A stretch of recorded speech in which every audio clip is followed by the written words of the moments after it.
తస్య జ్ఞానాంజనశలాకయా చక్షురున్మీలితం येन తస్మై శ్రీగురవే నమః. మూకం కరోతి వాచాలం పంగుం లంఘయతి గిరిం యత్కృపాతమహం వందే శ్రీగురుం దీనతారణం. ఆజానులంబితభుజం కనకావదాతౌ సంకీర్తనైకపితరౌ కమలాయతాక్షౌ విశ్వంభరౌ ద్విజవరౌ యుగధర్మపాలౌ వందే జగత్ప్రియకరౌ కరుణావతారం. వంశీ విభూషితకరాన్ నవనీరదాభాత్ పీతాంబరాగరుణబింబఫలాధరోష్ఠాత్ పూర్ణేందు సుందరముఖారవిందనేత్రాత్ కృష్ణాత్ పరం కిమపి తత్వమహం న జానే. రాధే బృందావనాధీశే కరుణామృతవాహిని కృపయా నిజపాదాబ్జ దాస్యం మహ్యం ప్రదీయతాం. బృందాయై తులసీదేవ్యై ప్రియాయై కేశవస్య చ కృష్ణ భక్తి ప్రదే దేవి సత్యవత్యై నమో నమః. నారాయణం నమస్కృత్య నరం చైవ నరోత్తమం దేవీం సరస్వతీం వ్యాసం తతో జయముదీరయేత్. శ్రీకృష్ణ చైతన్య ప్రభు నిత్యానంద శ్రీ అద్వైత గదాధర శ్రీవాసాది గౌరభక్త వృంద. హరే కృష్ణ కృష్ణ కృష్ణ హరే హరే హరే రామ రామ రామ హరే హరే. తమాదిదేవం కరుణానిదానం కమాలవర్ణం సుహితావతారం అపార సంసార సముద్ర సేతుం భజామహే భాగవత స్వరూపం. శ్రీమద్భాగవతం ప్రథమ స్కందములో 3వ అధ్యాయం. సూత గోస్వామి సౌనకాది మహర్షులకు వాళ్ళు అడిగినటువంటి ప్రథమ ప్రశ్న గురించి ఇంతకు ముందు అధ్యాయంలో చెప్పారు. కలియుగంలో జీవులు పరమశ్రేయస్సుని ఏ విధంగా పొందుతారు. రెండవది, భగవంతుడు వసుదేవుడికి దేవికి ఆవిర్భవించిన తర్వాత ఆయన ఎటువంటి లీలలు చేశాడు అనే దాని గురించి అడిగితే ఇప్పుడు సూత గోస్వామి సౌనకాది ఋషులకు భగవద్ అవతారం గురించి వర్ణిస్తున్నారు. శ్రీ సూత ఉవాచ జగృహే పౌరుషం రూపం భగవాన్ మహదాభిః సంభూత షోడశకలమాదౌ లోకశుశ్రూక్షయా యస్యాంభసి శయానస్య యోగ నిద్రాం వితన్వతః నాభి హ్రదాంబుజాసీద్ బ్రహ్మా విశ్వసృజాంపతిః. సూతుడు పలికెను, భగవానుడగు శ్రీహరి జగత్తును సృష్టించుటకై మొట్టమొదట మహదాదులచే పుట్టిన షోడశ కళాత్మకమగు పురుష రూపమును ధరించెను. భగవంతుడు మొట్టమొదట జగత్తును సృష్టించడం కోసం చెప్పి ఆయన మహదాదులచే పుట్టినటువంటి మహత్తత్వము మహత్తత్వంలో సృష్టి అంతా కూడా ఉంది. ప్రకృతి నుంచి మహత్తత్వము. మహత్తత్వం అంటే 25 తత్వాలు ఉంటాయి, అది మహత్తత్వం. దానిని భగవంతుడు దాని ద్వారా పుట్టి షోడశ కళాత్మక పురుషులను ధరించాడు. 16 కళలతో ఉండేటువంటి పురుష రూపాన్ని ధరించాడు. జగత్ సృష్టికై భగవానుడు ప్రథమమున బుద్ధి అనుకున్నాడు. అహంకారము, పంచతన్మాత్ర సంభూతములు, ఏకాదశేంద్రియములు, పంచమహాభూతములు అను ఈ షోడశ పదార్థములను ఎవనియందు అంశరూపముతో నుండును అట్టి కారణార్ణవ సాయి రూపులకు ప్రథమ పురుషుని లేదా విరాట్ పురుష రూపము ధరించారు. 2 రకాలు. ఒకటి కారణార్ణ సాయి విష్ణు, వైకుంఠంలో మహావిష్ణు నారాయణమూర్తి.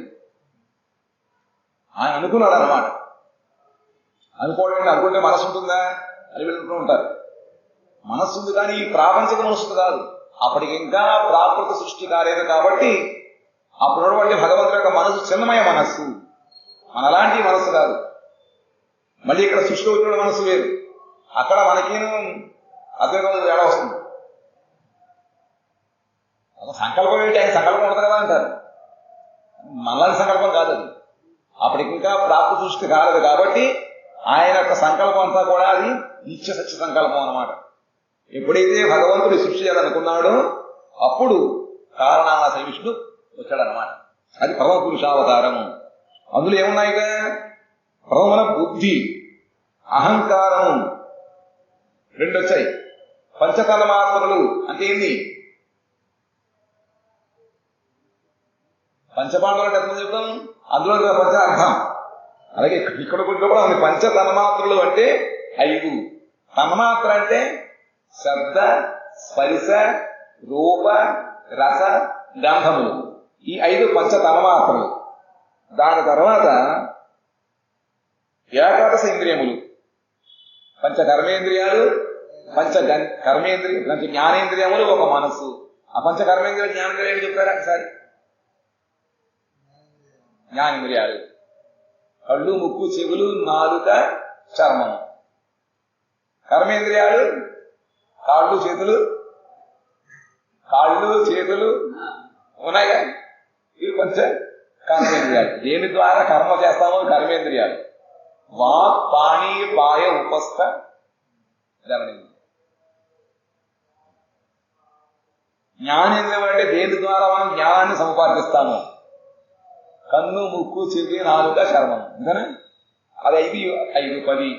మనసు కలిస్తే 11. అంతకుముందు చెప్పినది పంచతన్మాత్రలు కలిస్తే మొత్తం సరిగా ఉందా? ఈ 16 భగవంతుడు సృష్టి అయ్యాడు మొత్తం అంతా. పంచతన సంబోధములు, ఏకాదశ ఇంద్రియములు, పంచమహాభూతములు అను ఈ షోడశ పదార్థములను ఎవనియందు అంశరూపముతో ఉండును. ఎవరైనా అంశరూపంలో ఉన్న ఆయనే కారణాన్న సాయి విష్ణువు లేదా ప్రథమ పురుషావతారము విరాట్ పురుషారూపాన్ని ధరించాడు మొట్టమొదట భగవంతుడు. ఏకార్ణమునందు శయనించి యోగ నిద్రను విస్తరింపజేయు శ్రీహరి యొక్క నాది సరోవరము నుండి పుట్టిన పద్మము నుండి ప్రజాపతి నాథుడకు బ్రహ్మ ఉద్భవించెను. మొదటి అవతారము పురుషావతారము కారణాన్న సాయి విష్ణువు. ఇక క్లుప్తంగా ఉంది కానీ చైతన్య చరితామృత గ్రంథంలో విస్తరించి రాశారనమాట. సృష్టి విధంగా జరిగింది అనుకున్నప్పుడు ఆయన కారణ సముద్రములో కొడుకుని ప్రకృతి చూస్తారు. వెంటనే ఆ దృష్టికి ప్రకృతి క్షోభించి కళ్ళకి వస్తుంది. మనం కుండ నిండా నీళ్ళు ఉన్నట్లయితే గాజు నీళ్ళు ఉండిపోయినా ఉంటుంది, అరలు చిక్కు నియంత్రణ పడతాయన్నమాట. ఆ విధంగా భగవంతుడు ఒకసారి చూసేటప్పటికీ అంత కదలికి వచ్చింది ప్రకృతిలో. అప్పుడు మహతత్వం వచ్చింది. తర్వాత ఆయన బ్రహ్మాండం సృష్టించాడు. రోమకుపంలో బ్రహ్మాండాలు ఉంటూ ఉంటాయి. బ్రహ్మగారు స్తవం చేశారు దశమస్కందంలో. ఆ కారణార్థ విష్ణు యొక్క రోమకోపము నుంచి అనంతకోటి బ్రహ్మాండాలు పుట్టుకొస్తూ ఉంటాయి. ఎలాగంటే పూర్వకాలం పెంకుతీరులను తాటికళ్ళలోనూ పైనుంచి కాంతి పడుతూ ఉంటుంది. ఆ కాంతి చూసినప్పుడు ఒక దుప్పుడు చూసామనుకోండి ఇన్ని రకాలలో వేణువులు ఉంటాయి, కర్సనేవులు. ఆ విధముగా ఒక్క గవాక్షరంధ్రము ద్వారా దాన్ని మనం భగవంతుడు రోమకోపం అనుకున్నట్లయితే ఆ ఆ కూపములో ఏ విధంగా అయితే అన్ని రేణువులు కదులుతూ ఉంటాయో అన్ని బ్రహ్మాండాలు ఎవరో భగవంతు నుంచి వస్తూ వెళుతూ ఉంటాయి కదా రోమకూపములో. అందుకే అయిపోయి విరాట్ కూర్చున్నారు అన్నమాట. ఒక బ్రహ్మాండం ఎంత ఉంటుంది? అంత బ్రహ్మాండం చిన్న అణువుగా ఉందంటే ఆయన యొక్క ఆ చర్మ రంధ్రములో ఇంకా ఆయన ఆకారం ఊహించండి. ఆ విధంగా బ్రహ్మాండాలు పుట్టిన తర్వాత మళ్ళీ భగవంతుడు ఒక రూపంతో బ్రహ్మాండం ప్రవేశించాడు. బ్రహ్మాండం అంతా ఖాళీగా ఉంది. అప్పుడు తన యొక్క చెమట ద్వారా దాన్ని సగం నింపాడు. అలిసిపోయినట్టు కొడుకున్నాడు. నారాయణుడు పుడుకోవడం రెండో అంతే. కొడుకుంటే లక్ష్మీదేవి పాదాలు వస్తూ ఉంటారన్నమాట. ఇక్కడ ఆయన చక్కగా పడుకున్నప్పుడు నిద్ర పడుతున్నప్పుడు యోగా నిద్ర చేస్తున్నట్ట. ఆ సమయములో ఆ గర్భోత్సవ విష్ణు ఈయన పేరు ప్రథమ పురుషావతం కారణాంతయ విష్ణువు ఆయన చూపు ద్వారా ఈ మహత్తత్వం వచ్చింది. రెండవది ఆయన యొక్క రోమపతి బ్రహ్మాండాలు వచ్చాయి. అప్పుడు బ్రహ్మాండములో ఉన్నటువంటి ఆయన గర్భోత్సవ విష్ణు ఈయన పేరు వ్యష్టి పురుషుడు అంటారు. వ్యష్టి అంతర్యామి. ఇది రెండవ పురుషావతారం. దాని తర్వాత ఆయన కొడుకుంటే ఆయన నాభి నుంచి పద్మం వచ్చింది. ఆ పద్మములో ప్రజాపతి బ్రహ్మగారు పుట్టారు. ఈ నాళములో పద్మనాళములో 14 లోకములు ఉంటాయన్నమాట. ఆ తర్వాత ఆ 14 లోకంలో ఉన్నటువంటి జీవుల యొక్క కదలిక కోసం అని చెప్పి మళ్ళీ ఈ భగవంతుడే ఇంకొక రూపంతో అంశరూపంతోటి వాళ్ళందరి యొక్క హృదయంలో ప్రవేశించాడు. ఆయన పరమాత్మ అంటారు. ఆయన ఆ విధంగా చేసిన తర్వాత మళ్ళీ బ్రహ్మాండంలో ఉండేటువంటి ఆ పాల సముద్రంలో కూడుకుంటాడు. ఆయన పేరు క్షీరోదక సాయి విష్ణువు. ఆయన 3 పురుషావతారం. కాబట్టి భగవంతుడి యొక్క 3 అవతారములు.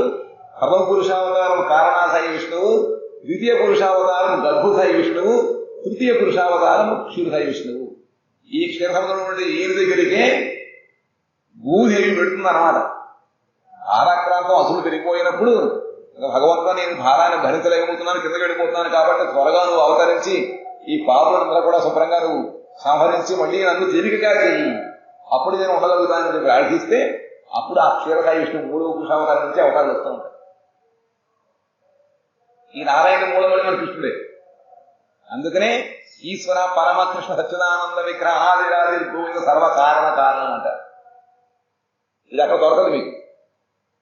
తత్వం అంతా కూడా వైకుంఠం దాకానే వస్తుంది. దాని తర్వాత వాళ్ళు మిగతా వాళ్ళు చెప్పినారు వినరు, వాళ్ళకి దొరకదు, దీన్ని ఒప్పుకోరు. పౌలి విషయం ఒక్కడే అంతవరకు వెళ్ళగలిగారన్నమాట. కాబట్టి ఆ భగవంతుడు రాపలేదు. ఆ విధముగా ఆ భగవంతుడు దాన్ని ఏకారణవ సముద్రం ఏకారణం అంటారు అన్నమాట. సై నుంచి యోగం శ్రమ చేసినప్పుడు శ్రీహరి యొక్క ఆయన నాభి సరోవరము నుండి పుట్టిన పద్మము నుండి ప్రజాపతినాథులకు బ్రహ్మ ఉద్భవించిన. బ్రహ్మగారి తండ్రి ఎవరు? 2వ పురుషావతారం. యస్యావయవ సంస్థానై కల్పితో లోక విస్తర తద్వై భగవతో రూపం విశుద్ధం సత్వమూర్జితం. శ్రీహరి యొక్క పాదాద్యవయముల సన్నివేశ క్రమముతో ఈ సర్వలోకములు కల్పితములైనవి. ఆ భగవంతుడి యొక్క పాదములు పాతాళము, నాభి భూలోకము, శిరస్సు సత్యలోకం అనేటువంటి దీని ద్వారా అది కూడా ఒక అవతారంగా చూపిస్తూ ఉంటారు అన్నమాట. కల్పితములై ఉన్నారు. అందుకని కల్పితములైనవి. ఆ భగవాని రూపము రజస్తమములు లేని సత్వరూపములైనవి. భగవంతుడి ఈ విధంగా ప్రపంచములో అవతరించినప్పుడు కూడా ప్రపంచము త్రిగుణమయ జగత్వం అంటారు. ప్రపంచములో సత్వగుణం, రజోగుణం, తమోగుణం 3 ఉన్నాయి. కానీ భగవంతుడి విధముగా లోకంలో అవతరించడం ఆయనకి ఈ రజోగుణం తమోగుణం అంటావు శుద్ధంలో ఉంటాడనమాట. అందుకని ఆ భగవాని రూపము రజస్తమములు, రజోగుణం తమోగుణం లేనటువంటి సత్వరూపములైనవి. కాబట్టి ఆయన వరాహముక్తిగా జన్మించినప్పటికీ కూర్మావతారం, మత్స్యావతారం, నరసింహ ఉగ్రమైన ఆయన రాజకీయంగా ఉండదు. ఆయన సత్వమూర్తి. ఆ విధంగా విష్ణు భగవానుడి యొక్క రూపములన్నీ కూడా సత్వరూపంతో ఉన్నవి. కనుక అది నిరతిశయము అప్రాకృతములకు శుద్ధ రూపము. అందుకని ఆ భగవంతుడు విష్ణు ధరిత రూపములే నిరతిశయము, అప్రాకృతము. అతిశయము నిరతిశయము. ఆశ్చర్యమైనటువంటి అప్రాకృతమైన శుద్ధ రూపము భగవంతుడిది. పశ్యంత్యదో రూపమదభ్రచక్షుషా సహస్ర పాదోరు భుజాననాద్భుతం సహస్రమూర్ధ శ్రవణాక్షినాసికం సహస్రమౌల్యం వరకుండలోల్లస. ఈ విరాట్ పురుషులతో సహస్రశీర్ష పురుష సహస్రాక్ష సహస్రమా. దీన్ని సత్యలోకములో బ్రహ్మగారి నిరంతరం ఆయన పురుషోత్తమ భగవంతుని ఆరాధించిన తర్వాత ఆయన యొక్క డ్యూటీ వెళ్తూ ఉంటాడు అనమాట. కాబట్టి ఆ సత్యలోకములో భగవంతుడు ఈ సహస్ర శీర్షుడు రూపములు ధరి అక్కడ ఉంటాడు. సహస్రమూర్ధ శ్రవణాక్షినాసికం సహస్రమౌల్యం వరకుండలోల్లసత్. యోగులు అశేషమగు విజ్ఞాన చక్షువు ద్వారా పరమ చమత్కారము అసంఖ్య హస్తపాద ముఖయుక్తము అసంఖ్య శిర కర్ణ చక్షు నాసాయుక్తము అసంఖ్య మస్తక మకుట కుండల పరిశోభితమునకు శ్రీహరి భగవానుని ఈ పురుషులను దర్శింతురు. ఏంగా ఉండి చూస్తుంటే ఆయన తలకాయరా, ఆయన చేతుల, కానీ వాళ్ళకి తేగా ఉంటుంది. కానీ భక్తులు కూడా సౌమ్యరూపమే కావాలి. ఈ వాళ్ళు విజ్ఞాన చక్షువు ద్వారా యోగులు ఇది పరమ చమత్కార రూపం అన్నమాట. ఆ రూపాన్ని చూస్తూ ఉంటారు, ఆ పురుష రూపం వాళ్ళు దర్శిస్తూ ఉంటారు. ఏతన్నానావతారాణాం నిధానం బీజమవ్యయం యస్యాం సాంసేన సృజ్యంతి దేవ తిర్య నారద నరాదయః. దేవ తిర్య నరాదయః. దేవతలలోనూ భగవంతుడు ఆవిర్భవించాడు. తిరియక్ అంటే పశుపక్షాదులలోనూ భగవంతుడు ఆవిర్భవించాడు. మానవ రూపాన్ని కూడా ధరించాడు. పూర్వోత్తముకు ఆదినారాయణుడి కారణసాయి రూపమే నానా విధములకు అవతారములకు ఆశ్రయము. అక్షయము బీజము అంటే ఉద్గమ స్థానము ఆయన అంశము బ్రహ్మాంశము మరీత్యాదులు వారి చేత దేవతలు తిరియక్కులు నరులు మున్నగు వారు సృష్టింపబడుతున్నారు. విశేషముగా పురుషావతారములు 3 చెప్పుకున్నాం కదా. కారణార్ణవ సాయి, గర్భోదక సాయి, క్షీరోదక సాయి. గుణావతారములు కూడా 3. గుణాలు 3 కాబట్టి అంత ఎక్కువ రాదు, 3. త్రివిధములు బ్రహ్మ రజోగుణావతారము, విష్ణువు సత్వగుణము, మహేశ్వరుడు తమోగుణము. లీలావతారములు మత్స్యకూర్మాది అవతారములు. మత్స్యకూర్మ వరాహ నారసింహ ఇవన్నీ కూడా లీలావతారం. ఎన్నయ్యాయి? 3 రకాలు. 4వ రకం మన్వంతర అవతారములు. మనువులన్నీ ఉన్నారు. ఎన్ని మన్వంతరాలు? ఎన్ని? 14 మన్వంతరాలు. 14 మన్వంతరములు, మన్వంతరావతారములు. ఇవి 14. యజ్ఞము, విభూ, సత్యసేనుడు, హరి, వైకుంఠము, అజితుడు, వామనుడు, సార్వభౌముడు, విశ్వక్సేనుడు, ధర్మసేతువు, సుధాముడు, యోగేశ్వరుడు, బృహద్భానుడు. ఒక్కొక్క మన్వంతర కాలం ఒక్కొక్క భగవంతుడు వస్తుంటారు. యుగావతారాలెన్ని? యుగాలెన్ని? కాబట్టి 4 అవతారాలు. అవి 4 అవతారములు. శుక్లము, రక్తము, కృష్ణము, పీతము. పీతం అంటే పశుపస్తని చైతన్య మహాప్రభువు అన్నమాట. 6 సత్యావేశ అవతారములు. పృథువు, వ్యాసుడు, పరశురాముడు, బుద్ధుడు వీరందరూ భగవత్ శక్త్యావేశ అవతారము. శక్తి ఆవేశించి ఆ పనులు చేయడం కోసము అంతవరకు చేస్తుంది. పరశురాముడికి ఎంతవరకు? ఆ క్షత్రియ భావం అయిన తర్వాత మళ్ళీ వెళ్ళి తపస్సు చేసుకోవాలి. అక్కడ శక్తి భగవంతుడు లాగేసుకున్నాడు. అక్కడ శక్త్యావేశ అవతారం ఆ విధంగా. కాబట్టి భగవతి అవతారములు మనం చెప్పుకున్న మొత్తం 6. అందులో పురుషావతారములు, గుణావతారములు, మన్వంతరావతారములు, యుగావతారములు, ఇంకేముంది? శక్త్యావేశ అవతారములు, ఇంకోటి మర్చిపోయింది. పురుషావతారము, గుణావతారము, లీలావతారం, మన్వంతరావతారం, యుగావతారము, శక్త్యావేశ అవతారం అని చెప్పాలి. 6 కూడా అవగలుగుతుంది. కాబట్టి ఈ విధంగా భగవంతుడి యొక్క అవతారములు ఈ 6 విధములుగా ఉంటాయి. సయేవ ప్రథమం దేవ కౌమారం సర్గమాశ్రితః చచార దుశ్చరం బ్రహ్మ బ్రహ్మచర్యమఖండితం. ఆ విష్ణువు ప్రథమమున సనక సనాతన సనందన సనత్కుమార రూపములతో ప్రాదుర్భవించి బ్రహ్మజ్ఞుడై దుష్కరము అస్ఖలితమునకు బ్రహ్మచర్యమును అనుష్ఠించెను. కాబట్టి విష్ణువు యొక్క ప్రథమ అవతారం ఏమిటంటే చతుస్సర అవతారము. ఒకే భగవంతుడు 4 రూపములు అవతరించి చిన్న పిల్లలు ఒక 5 సంవత్సరాల బాలకుల్లాగా ఉంటూ ఆ బ్రహ్మజ్ఞానుడే వాళ్ళు దుష్కరమైన తపస్సు చేశారంటే అస్కర బ్రహ్మచర్యాన్ని అనుష్ఠిస్తూ ఉన్నారన్నమాట. కాబట్టి అది ప్రథమ అవతారము. నలుగురు తర్వాత మానవస్తుడు తర్వాత వచ్చారన్నమాట. నారదుడు కూడా బ్రహ్మగారి పుత్రుడు బ్రహ్మగారి పుత్రుడుగా వచ్చి తర్వాత భగవంతుడు యొక్క వస్తానమాట. ఆ విధముగా వీళ్ళు ఆ అనుష్ఠానం లోకంలో చూపించడం కోసం వచ్చారు. ద్వితీయంతు భవాయాస్య రసాగలజతాం మహీం ఉద్ధరిష్యన్నుపాదత్త యజ్ఞే సహ సౌకరం వపుః. ఒక్కొక్క మన్వంతరంలో ఒక్కొక్క విధంగా వస్తూ ఉంటారు. కల్పం అనుసరించి మారుతూ ఉంటాయి అన్నమాట. కాబట్టి వ్యాసుల వారి ఇక్కడ సూతగోస్వామి ఏ కల్పం గురించి చెప్పాడు తెలియదు, కానీ ఒక అవతారంలో మటుకు ఈ నలుగురు భగవంతుడి యొక్క అవతారం. రెండో అవతారం వచ్చేటప్పటికి విశ్వసృష్టికై రసాకరమునకు వెడలిన భూమిని ఉద్ధరింపదలచిన వాడై యజ్ఞాది దేవుడు యజ్ఞేశ్వరుడునకు విష్ణువు ద్వితీయావతారముకు వరాహ రూపమును ధరించెను.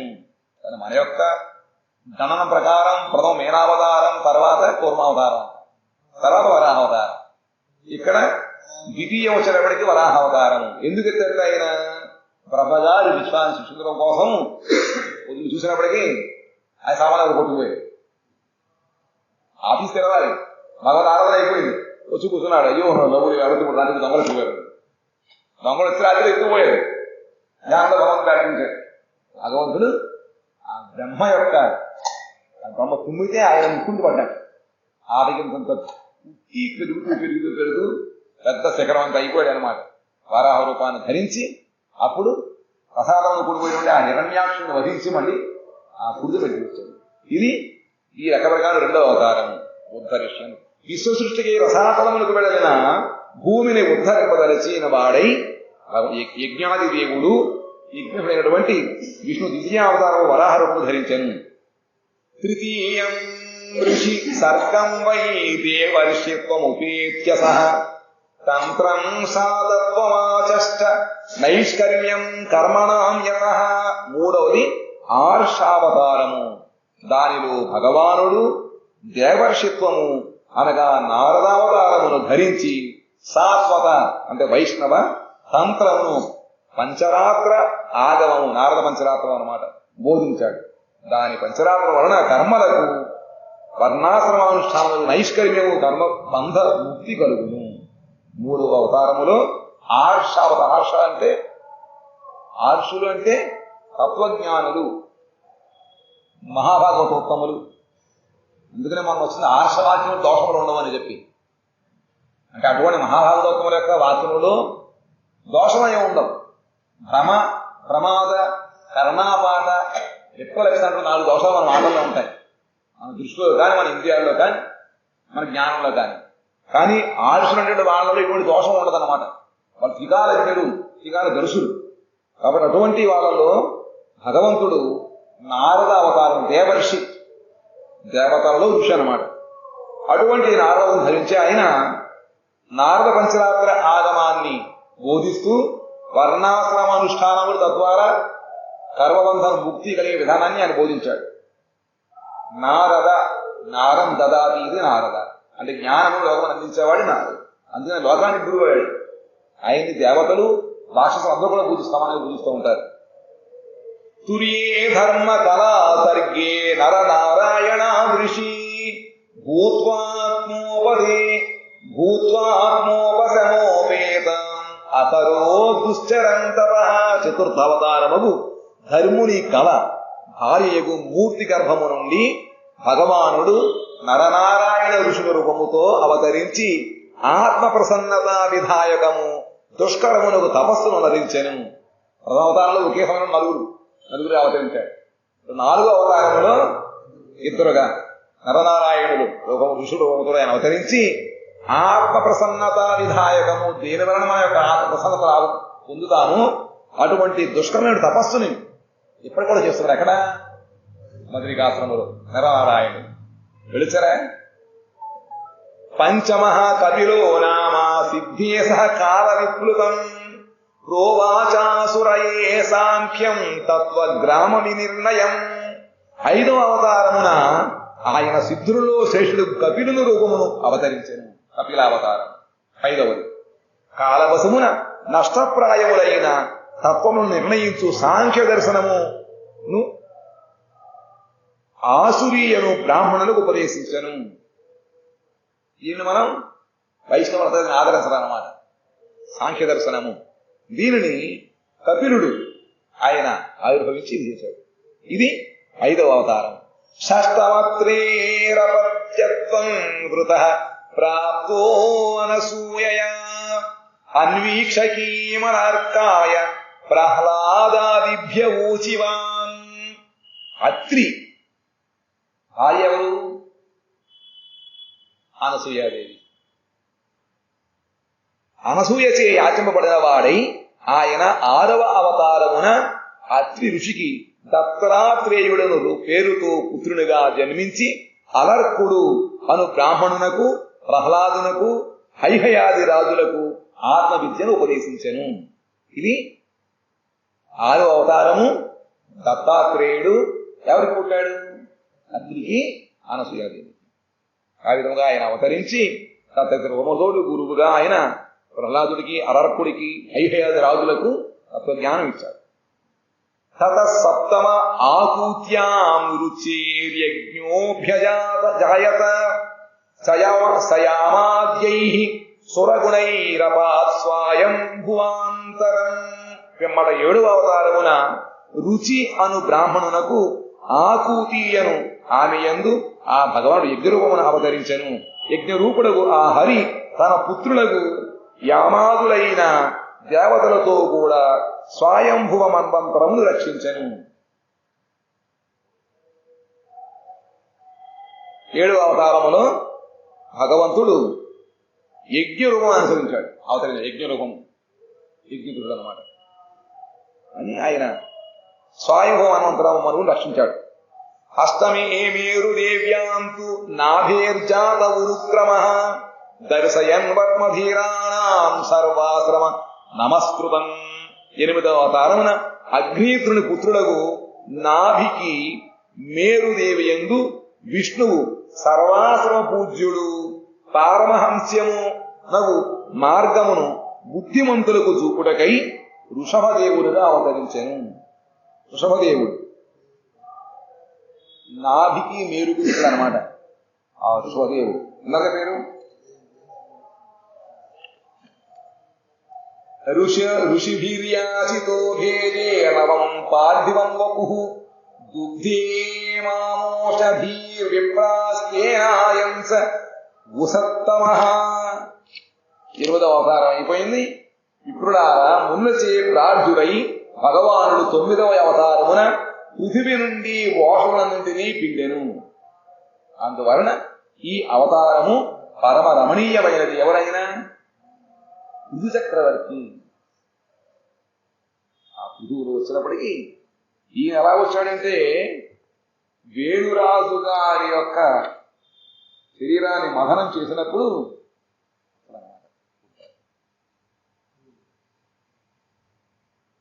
నుంచి ప్రార్థించే భగవాన్ 9వ అవతారం అంటే పృథివిని పృథు చక్రవర్తిగా ఆయన పృథు మహారాజుగా ఆవిర్భవించి భూమి నుండి వాసనలు పిండాడు. ఏ విధంగా అయితే చూడలేకపోతే ఆవు పాలేవదు కదా, దగ్గర వెళ్తే ఎక్క చెప్పేస్తుంది, పాలు రాదు. దేవుడ వచ్చి దాన్ని అది కొడితేనే కానీ ముట్టుండే కానీ పొద్దుకు చేపదన్నమాట. ఆ విధంగా ఈ దుర్మార్గులకు రాజులుగా వచ్చినప్పుడు పృథు సంపదలు ఎప్పుడు తీసుకుని వెనక్కి తీసేసుకుంది. ఎందుకంటే వాళ్ళు భగవంతు కోసం వాళ్ళు భోగాల కోసం వాళ్ళు చేస్తూ ఉంటారు. అందుకని పృథివీ సంపదల వాసనలన్నీ కూడా వెనక్కి లాగేస్తుంది అనమాట.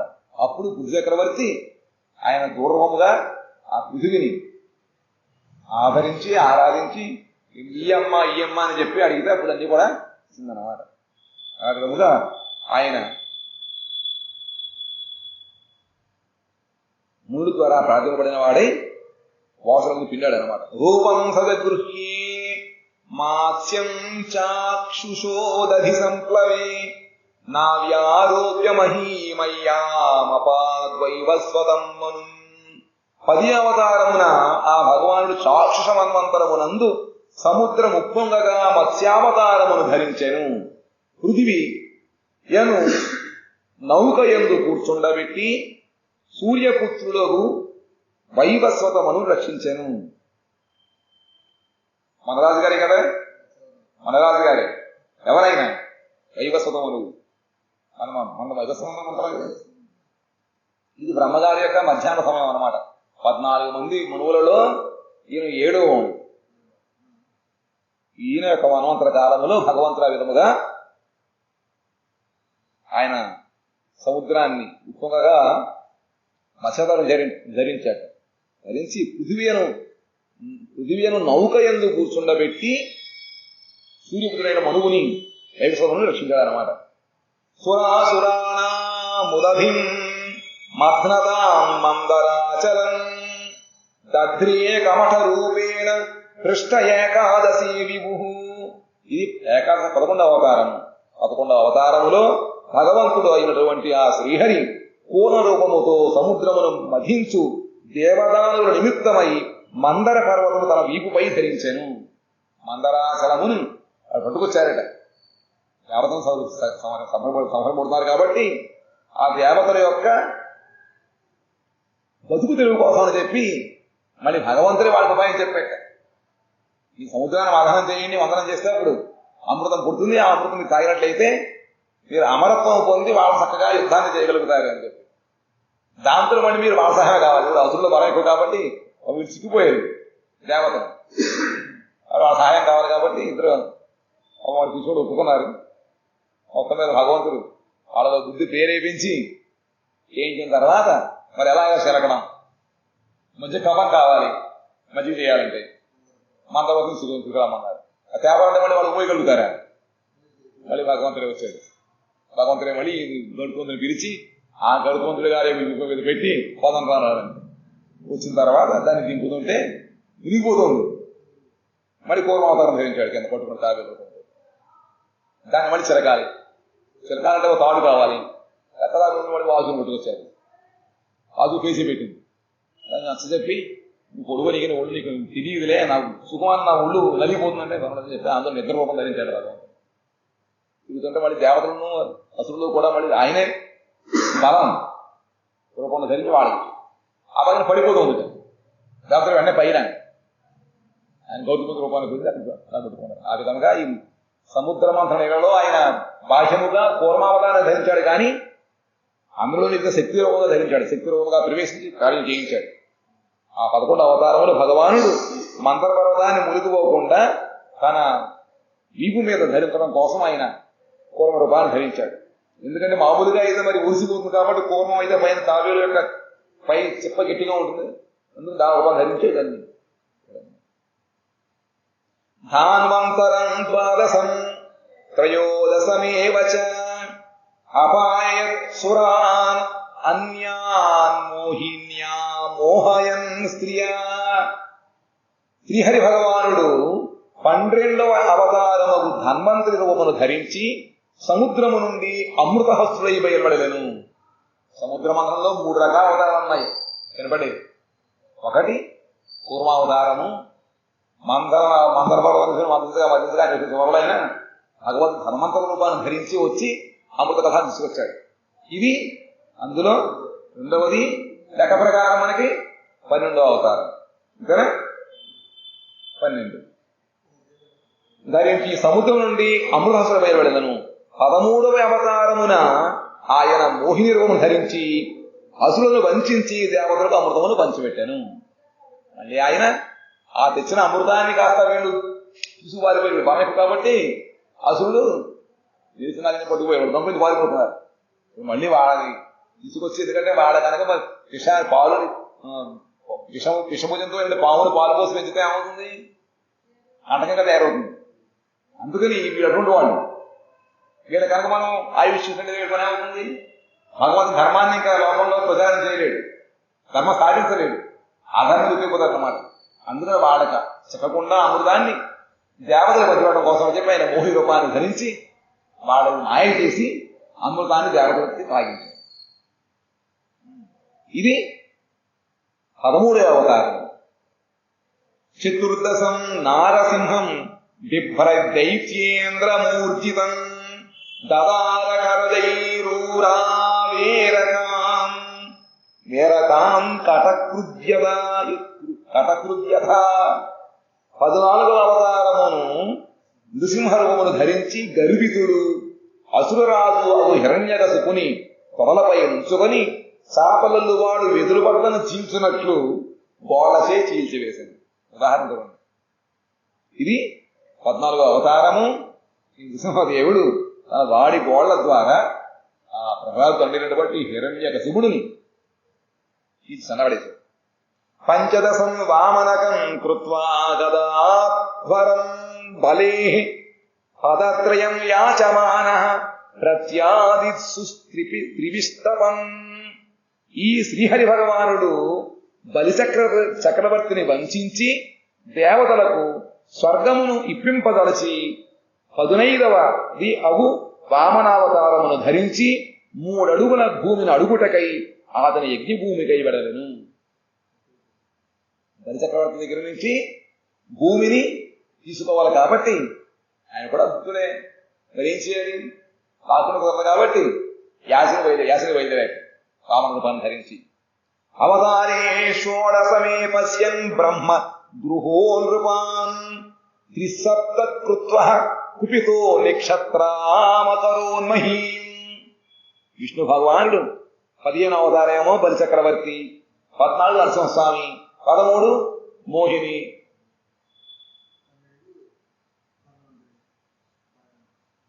11 కూర్మావతారం. బాగానే ఉన్నాయి చాలా వరకు. 16వ అవతారంలో భగవానుడు పరశురామ రూపముతో అవతరించాడు. దేవ ద్విజ ద్వేషులకు రాజులను జూచి కుపితుడై 21 మార్లు భూమిని నిక్షత్రియులుగా చేయదలచను. రాజులు వాళ్ళ క్షత్రియులు ఋషులని బ్రాహ్మణులని కాపాడాలి. కానీ వాడి పేరేం పేరు? కార్తవీర్యార్జునుడు. ఆ జమదగ్ని మహర్షి యొక్క కామధేనువును చూసి లోహం పడ్డాడు. దాంతో ఒక కథ అయింది, మొత్తం చంపేశారు. చూసేటప్పటికి ఆ భార్య పేరు ఏం పేరు? ఆయన భార్య పేరు పరశురాము తల్లి. ఇంట్లో అంతా వెళ్ళాడు రేణుకాదేవి. అంతేనా? ఆవిడ 21 సార్లు గుళ్ళు బాదుకుని ఆయన ఏడ్చింది. దానికి ప్రతిఫలంగా ఈయన ఆ తల్లి 21 సార్లు చేసి 21 సార్లు భూమి అంతా కూడా చుట్టేసి మొత్తం రాజులన్నా కూడా సంహరించేసి భూమి నిక్షత్రియులు చేశాడు అనమాట. అది పరశురామ అవతారం. ఎన్నోది? 16వ అవతారం. తత సప్తదశే జాతః సత్యవత్యాన్ పరాశరాత్ చక్రీ వేదతరోః శాఖా దృష్ట్వా పుంసోల్పమేధసః. తర్వాత ఇప్పుడు 17వ అవతారమున మానవులు అల్పప్రజ్ఞులగుట చూచి పరాశురుని వలన సత్యవతికి కృష్ణద్వైపాయన రూపముతో అవతరించి మానవ కళ్యాణార్థమై వేద వృక్ష శాఖలను విస్తరింపజేశను. వేదముని భాగవత కాబట్టి ఆయన వ్యాసుడు అయ్యాడు, వేద వ్యాసుడు. పరాశర మహర్షికి సత్యవతికి కృష్ణ ద్వైపాయనుడి దీపంలో పుట్టాడు. అందుకుని ద్వైపాయనుడు నల్లగా ఉంది కాబట్టి ఆయన కృష్ణ దీపంలో ద్వైపాయనుడు. వేదలు భాగనికరం చేసిన కారణంగా వ్యాసుడు, వేద వ్యాసుడు. కాబట్టి పూర్తి పేరు కృష్ణ ద్వైపాయన వేద వ్యాసుడు. నల్లగా ఉన్నంత కృష్ణ శబ్దం వస్తుంది. దీపములో పుట్టిన కారణంగా ద్వైపాయనుడు, వేదముల విభజన కారణంగా వేద వ్యాసుడు. కాబట్టి ఆయన కృష్ణద్వైపాయన రూపముతో అవతరించి మానవ కళ్యాణార్థమై వేద వృక్ష శాఖలను విస్తరింపజేసెను. ఇది భగవంతుడి యొక్క 16వ అవతారం. 17వ అవతారం. నరదేవత్వమాపన్నః సురకార్యచికీర్షయా సముద్ర నిగ్రహాదీని చక్రే వీర్యాణ్యతః పరం. 18వ అవతారమున శ్రీహరి భగవానుడు దేవకార్యమును సాధించు నిచ్ఛతో శ్రీరామునిగా అవతరించి సముద్ర బంధనము, రావణ సంహారము, మాయాసీతను ఉద్ధరించుట మున్నగు కర్మలను ఎన్నింటోను చేసేను. ఇది అక్కడ ఎరుపుతాను లెక్కనే. 18వ అవతారంలో భగవంతుడు శ్రీరామ రూపాన్ని ధరించి వచ్చాడు దేవకార్యం సాధించడం కోసము. ఏమిటది? అసుర సంహారం. ఆయన శ్రీరామచంద్రమూర్తిగా వచ్చి సముద్ర బంధనం చూసారన్నమాట. సేతు బంధనం అంటారు. రావణ సంహారము, మాయసును ఉద్ధరించుట అనేటువంటి కర్మలు ఎన్నో చేశాడు ఆయన. ఏకోన వింశతి మే వృష్టిషు ప్రాప్య జన్మని రామకృష్ణావితి భువో భగవాన్ అహరద్భరం. ఇంకా ఇప్పుడు ఆయన 2 అవతారాలు ఒకసారి వచ్చాయి. 1920 18 రామచంద్రమూర్తి, 1920 మనవాళ్ళు కృష్ణవరాలు. 1920 అవతారములలో భగవానుడు యదువంశమునందు రామకృష్ణులు అను నామమును స్వీకరించి భూభారమును హరించెను. హతకలవు సంప్రవృత్తే సమ్మోహాయ సురద్విషాం బుద్ధో నామ్నాం అంజన సుఖః కీకటేషు భవిష్యతి. అప్పటికింకా బుద్ధావతారం అవలేదు కాబట్టి భవిష్యతి అని చెప్పారన్నమాట. సూత గోస్వామి సౌనకాది మహర్షులకి చెప్పేటప్పుడు కలియుగ ప్రారంభం కాబట్టి అప్పటికింకా అవతార కాలం రాలేదు. పిమ్మట 21వ అవతారమున కలియుగము సమీపించగా దేవ విద్వేషులు తామసికులు జనులను మోహపరచుటకై బుద్ధుడు అను పేరుతో అంజన అజిన అను ఆమెకు గయా ప్రాంతమున జన్మించును. కాబట్టి ఈ బుద్ధుడు వేరు. యశోదడు పుట్టాడు కదా. మన చరిత్ర ప్రకారం బుద్ధుడు యొక్క తల్లి పేరు యశోధర, తండ్రి పేరు ఆదిత్యుడు. కానీ ఇక్కడ బుద్ధావతారం యొక్క తల్లిదండ్రుల పేరు తల్లి పేరు చెప్పారు. అంజన అనేటువంటి ఆమెకి గయలో ఆవిర్భవించాడు. ఈయనది కుశినగరం కుశిస్తలేదు ఉంది. ఎవరైతే మన చారిత్ర బుద్ధుడు. కాబట్టి ఈ చరిత్రలో చెప్పే బుద్ధుడు వేరు, ఈ బుద్ధుడు వేరు. ఆయన పుట్టి కలియుగములో దేవ విద్వేషుడు, దేవతను ద్వేషించేవాడు, తామసులను వాళ్ళని మోహపరచడం కోసం వేదాలు లేవని చెప్పేసి ఆయన యజ్ఞ యాగాదులని పశుహింసని వీటిని ఆపడం కోసం అని చెప్పి ఆ విధంగా ఆయన తామసిక ఈ ధర్మాన్ని ఒకదాన్ని బోధించాడు అన్నమాట.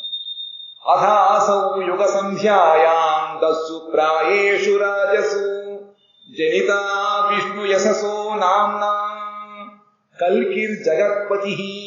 ఇంకా కలియుగము తీక్షణంగా వచ్చేసిన తర్వాత అనంతరము 22వ అవతారమున యుగసంధి కాలములు అనగా కలియుగాంతమున రాజులు దస్సుప్రాయులు కాగా ఇప్పుడు అయిపోయి దస్సులు ఇంకెంత అవుతారు ఎవరైతే. ఇప్పుడు ఘోరం ఇంకా కలియుగం పరమభాగంలో ఉన్నాం. అప్పుడే కలిపి ఉంటాడు. ఆడికి మధ్యలో వచ్చి ఇప్పుడు మనకి బుద్ధి లేదు. కలియుగం 19 అయిపోతుంది, 2020 అయిపోతుంది. కలియుగాంతం అంశంలో ఏంటి సంకల్పంలో కలియుగే ప్రథమోపాధి అంటాం.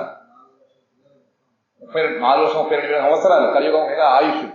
అందులో కనీసం ఒక 1,00,000 అవ్వలేదు. ఇప్పటికే 5,500 సంవత్సరం మాత్రం అయింది. కలియుగే ప్రథమోపాధి చెప్పుకుంటూ ఉంటాం. మరి కేవలం కలియుగాంతంలో చెప్పే శాస్త్ర ప్రకారం కలియుగాంతములో భగవంతుడు కల్కి రూపంలో ధరిస్తాడు. కాబట్టి ఆ యుగ సంధి అంటే కలియుగం అయిపోవడం మళ్ళీ సత్యయుగం ప్రారంభం అవుతుంది అన్నమాట. అది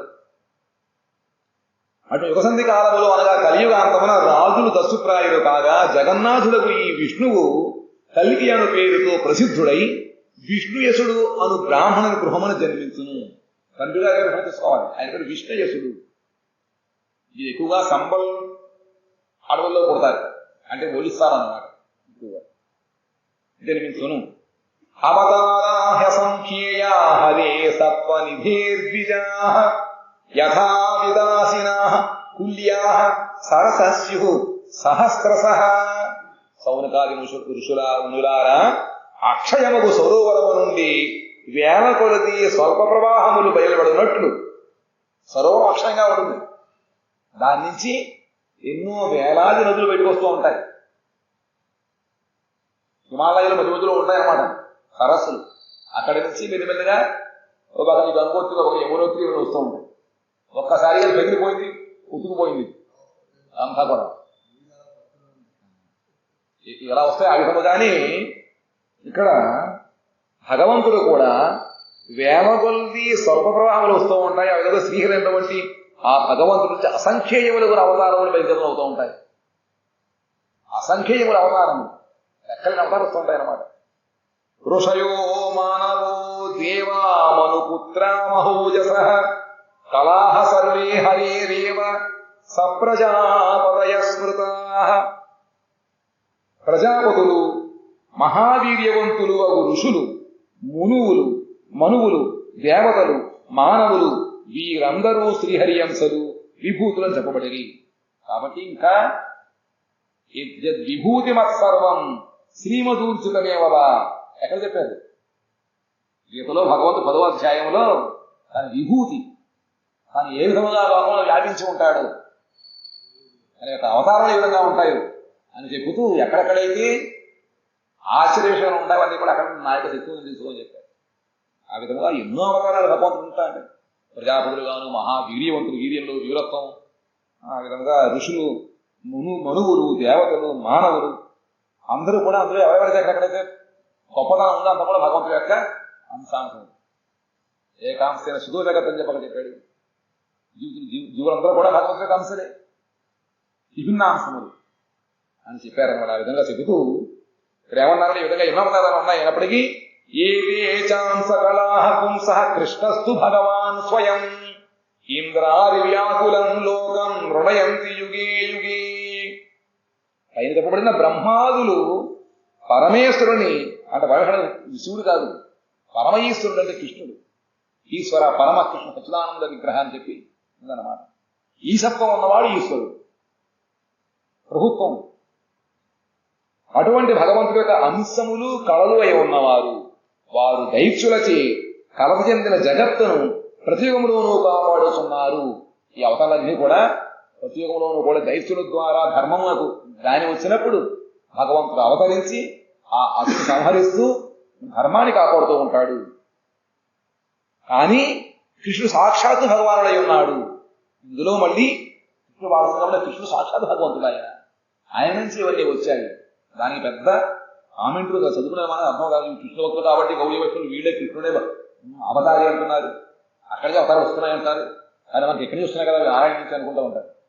కానీ నారాయణుడు కూడా మూలనారాయణుడు కృష్ణుడితో వచ్చాడు. దీనికి ప్రమాణముగా దశమస్కంధములో బ్రహ్మ స్థితిలో ఉంటుందన్నమాట. బ్రహ్మస్కంధ ప్రమాణ శ్లోకాలు ఉన్నాయి. కృష్ణుడు మూలనారాయణుడు, మూలనారాయణుడు అని కృష్ణుడు పొగిడాడు. కాబట్టి ఇప్పుడు చెప్పినటువంటి అన్ని అవతారాలు కూడా ఆ కృష్ణు యొక్క అంశములు కళలు మాత్రమే. కానీ కృష్ణుడు మాత్రం సాక్షాత్ భగవంతుడు, కృష్ణస్తు భగవాన్ స్వయం అని చెప్పి ఇక్కడ సూత గోస్వామి వారు సౌనకాత్మకుడు చెప్పారన్నమాట. జన్మ గుహ్యం భగవతో యయేతత్ప్రయతో నరః సాయం ప్రాతర్గృణం భక్త్యా దుఃఖగ్రామాదిముచ్యతే. మానవుడు శుచి అయి ఈ విధముగా అతి రహస్యపూర్ణములకు ఈ శ్రీహరి భగవానుని అవతారములను ప్రాత సంధ్యలయందు కీర్తించినచో క్లేశదాయకమగు సంసారము నుండి విముక్తులకు. కాబట్టి దీన్ని గుర్తుంచుకోవాలి. మొత్తం 29 శ్లోకాలు భాగవతం ఉపస్కంధంలో 3వ అధ్యాయంలో ఉండేటువంటి శ్లోకాలు మనం చదువుకున్నట్లయితే ఎప్పుడున్నా శుచిగా ప్రాతకాలము సాయంకాలము వెలుగొచ్చే ముందు దీపాలు పెట్టేవేళ చదువుకున్నట్లయితే యావత్తుగా కీర్తించిన అతి రహస్యపూర్ణములు ఇది. శ్రీహరి భగవాన్ అవతారం చదువుకున్నట్లయితే ప్రాత సంధ్యలు ఎందుకు కీర్తించినతో క్లేశదాయక సంసారం నుండి, సంసారం క్లేశదాయక దుఃఖాలైన శాశ్వతం అన్నారు. నాతో కన్నా ఏసులో కూర్చున్నామండి చక్కగా పిల్లలను చిల్లిపెట్టి లేదు టెన్షన్ వస్తూ ఉంటుంది, చక్కగా ఉన్నా హాయిగా. ఈ హాయి హాయి కాదు ఆయన హాయ్ హాయ్ క్లేశములు ఉన్నాయి. దాన్ని పోగొట్టుకోవడం కోసం చూసినట్లయితే సంసారం విముక్తులగును. కాబట్టి ఎవరికి విముక్తి కావాలా, ఏం కావాలి? బంధనం కావాలా, మోక్షం కావాలా? కావాలి అనండి. దానికోసం ఈ పద్ధతి కావాలి. కాబట్టి భగవంతుడు అనుగ్రహం కోసం మనం చదవాలి. దాని తర్వాత దాని గురించి భగవద్గీత ఇష్ట ప్రకారం మనం తర్వాత ఆలోచిద్దాం. వాంఛాకల్పతరుభ్యశ్చ కృపా సింధుభ్యైవ చ పతితానాం పావనేభ్యో వైష్ణవేభ్యో నమో నమః.